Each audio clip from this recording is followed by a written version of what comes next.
Welcome to the show. Welcome to the show. Welcome all of my friends here in the city of Richmond, Virginia and surrounding counties. You've joined me on another segment of Plugged In Relationship Therapy from a man's perspective. Love, lies, and infidelity. Maybe you're at a crossroad. Maybe you're at a place where you're asking yourself and telling yourself right now, enough is enough. I'm frustrated. I'm irritated. I need God to move my life. I need a word. I need something to change. Well, guess what? You've plugged into the right place at the right time. Get your iced tea, get your popcorn. We're going to have some good down-home conversation about a very prevalent topic, infidelity.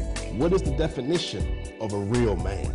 Here's a myth that we've heard. I want to get your take on this. Once a cheater, always a cheater. It's a myth. We've heard it before. Once they get started cheating, they're not going to never stop. Once they get started doing it and going out and being manipulative and deceptive, they're not going to never stop. Speak to that. Is that a myth or is that a real fact? When a player has a son, what do you think a player wants his son to be?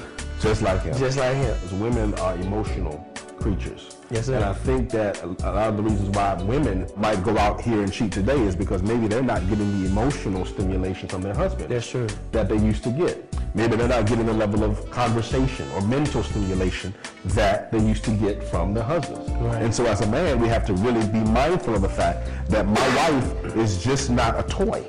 The 5 love languages are acts of service, words of affirmation, gifts, physical touch, and the last one, quality time. This is going to be important to the success of your relationship. What are your love languages?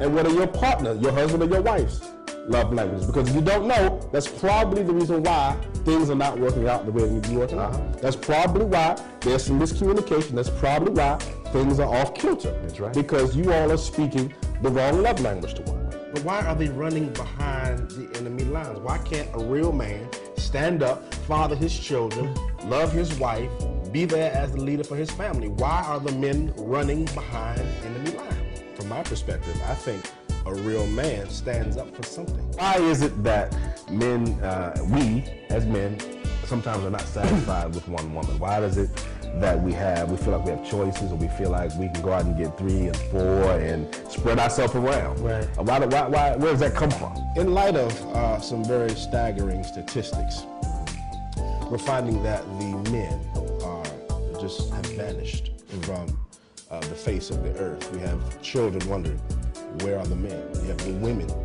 wondering, where are the men? The enemy has really launched a strategic attack against the union of marriage. If you don't stand for something, you're gonna fall for anything. True or false? A child who grows up in a dysfunctional situation eventually becomes dysfunctional themselves. That is true and false. I want you to pay for this date and I'll pay for the next one. On the first one, absolutely not. That's What are you bringing to the table? It's a merger. It's a merger. It's a merger. Partnership. It's a corporation. Right. And so what are you bringing to the table? Don't Don't just just talk about it. Be about it. Oh my goodness. So let's do a segment called Fill in the Blank. Okay. I want you to fill in the blank. Okay. Calls, I'm still waiting on you to call me. 915-5202. Where are the real men? Real men, please stand up. But a woman don't want no blank. Crybaby man.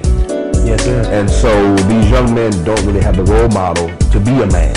I think the reason why they're doing that is because there could be the absence of a father in the home. There are certain parts and times in your life where excuses ain't gonna cut it now. So a man is a man because he chooses to stand his ground, whether it's a political belief, whether it's a emotional belief, a financial stance.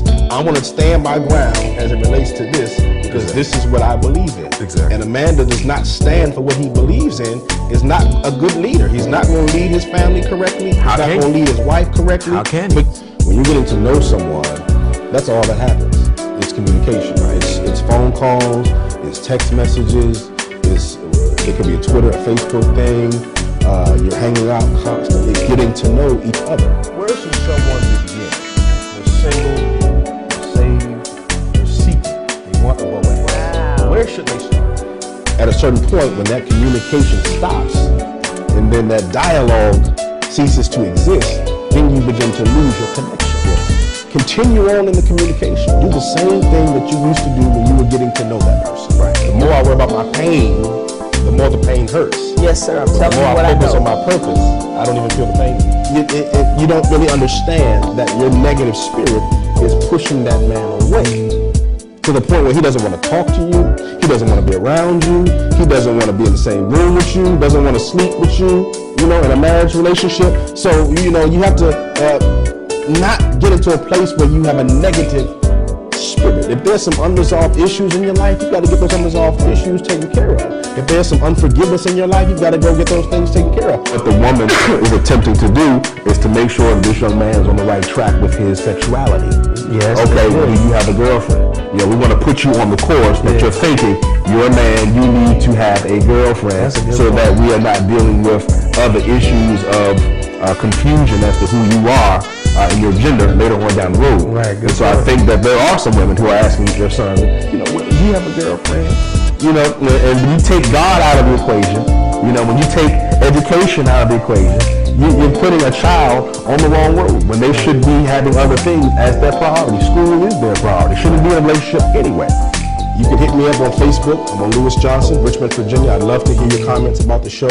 You can call this number, 915-5202. You can email me at pluggedin7@gmail.com. I'd love to hear your comments and your questions as it relates to the show.